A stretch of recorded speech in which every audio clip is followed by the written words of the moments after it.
কৰিবৰ কাৰণে নহয়, তেওঁলোকে বেলেগ কিবা এটা ধান্দা কৰিছে। কি ধান্দা কৰিছে?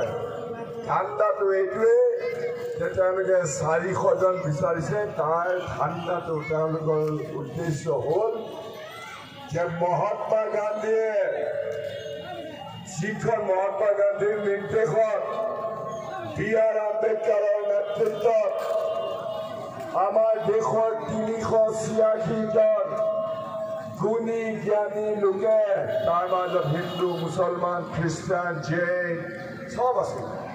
386 জন গুণী জ্ঞানী মানুহ আমাৰ দেশ যেতিয়া স্বাধীন হ'ল, তেওঁলোকক লগত লৈ এখন কমিটি হ'ল। আমাৰ অসমৰ পৰা 11 জন সদস্য আছিলে।